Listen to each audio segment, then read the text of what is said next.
How's it going, everybody? As I said, I'm doing a follow-up video to the Riverford map change video. I did mention a few things that are being discussed currently, but I wanted to keep the last one mostly about the actual changes and not drift off too much. And I got quite a good amount of responses, so thank you very much. No matter what you commented, I very much appreciate the participation. Thank you for that. I got a few new expressions out of this. It was quite amusing discussing the comments on Discord. I think the favorite was the expression baby-proofing when it came to the changes and their implications. But I also threw out a buzzword that a few of you picked up or never even heard about, and that was map identity. This implies that a map, before the actual crafting process starts, has some sort of theme gameplay-wise, and that theme needs to be held up even when applying further changes in the future. I honestly think that this is some sort of fallacy and a logic that only gets applied if it suits one's argument. Because this implies that the theme or identity can never be flawed, and that assumption when talking about balance can never hold up. A map can have a theme when it comes to the art and the visual design choices, absolutely, and I also think that they should hold true to that. This can also be said about characters. As it stands right now, Jormungandr as a design is absolutely horrible and borderline unhealthy for the game.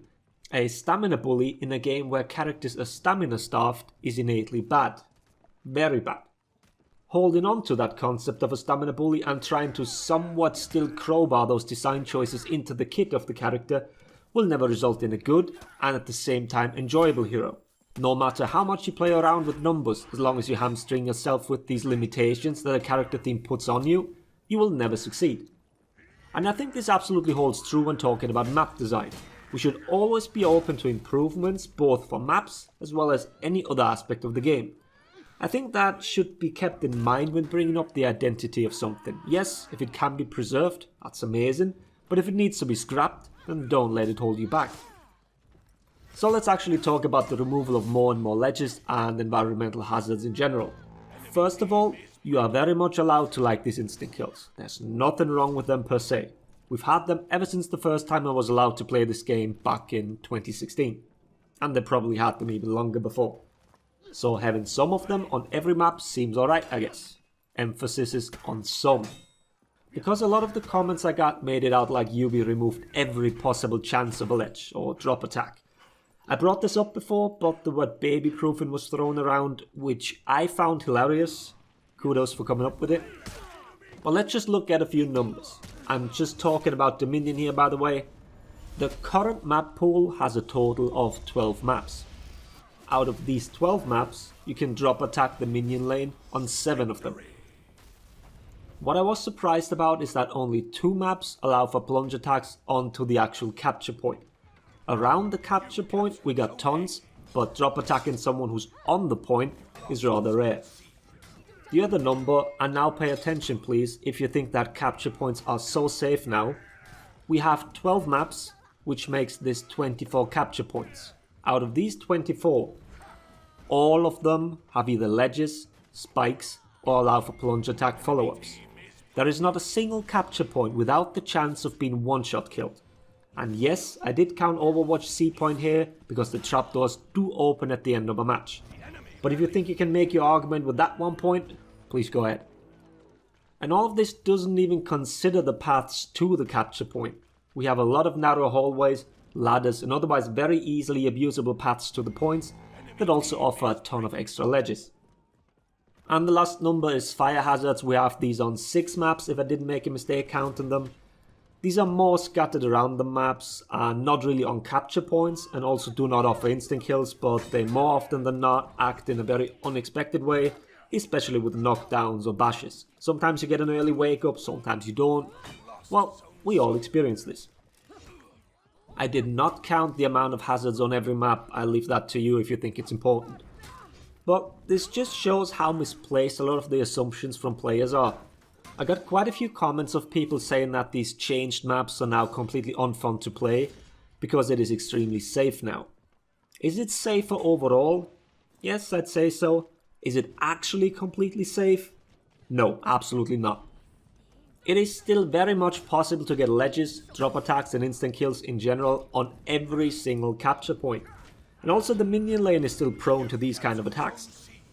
We have a good example here of Ubisoft trying to cater to all demographics, both casuals as well as the competitive crowd that often gets accused of being the driving force for specific changes. It's now up to each individual to judge whether these changes actually succeeded in their initial intent, but the accusations of them catering to only one specific group don't really hold up here. One other thing that has been brought up repeatedly was that people need to be aware of their surroundings and also need to keep their positioning in mind.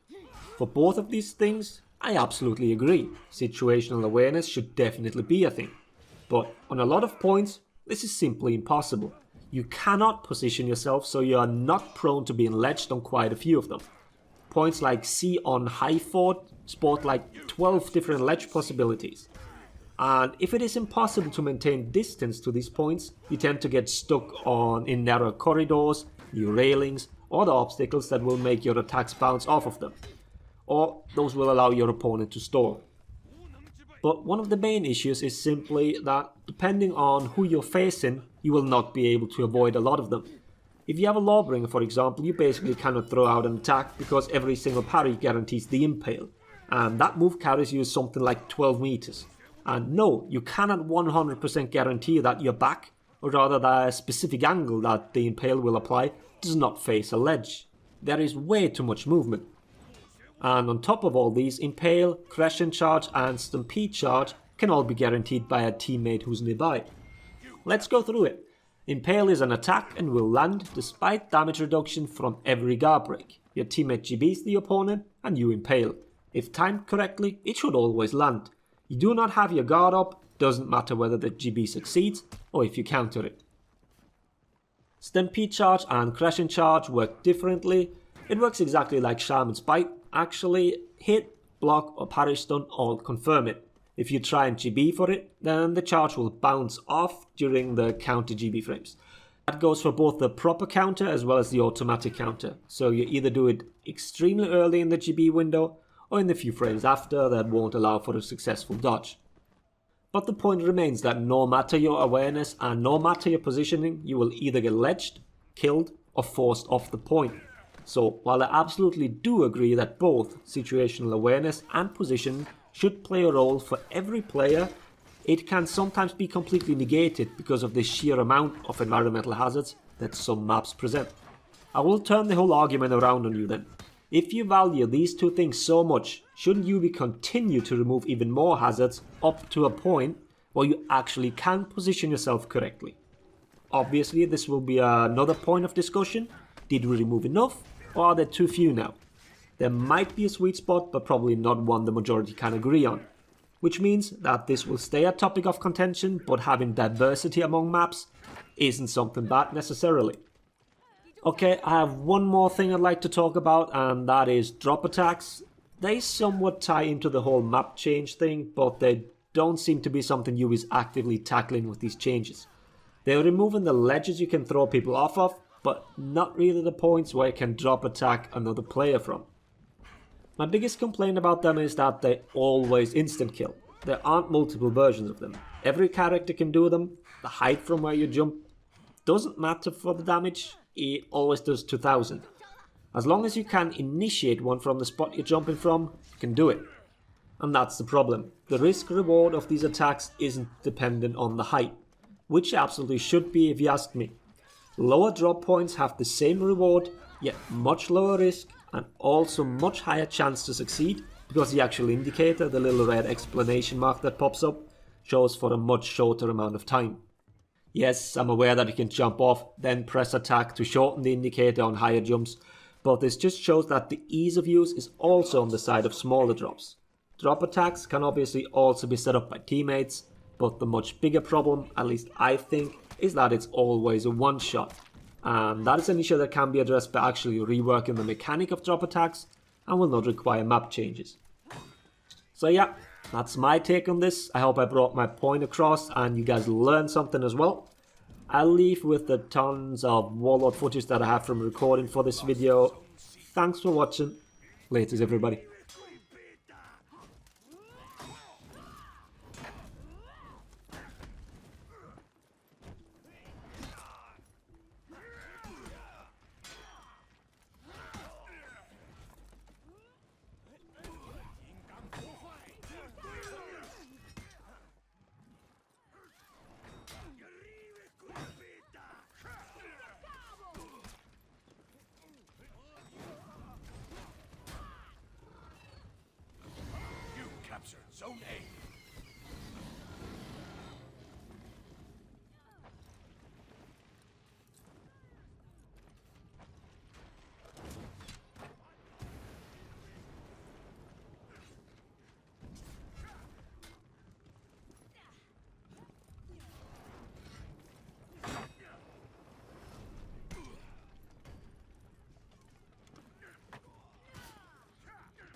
captured Zone C.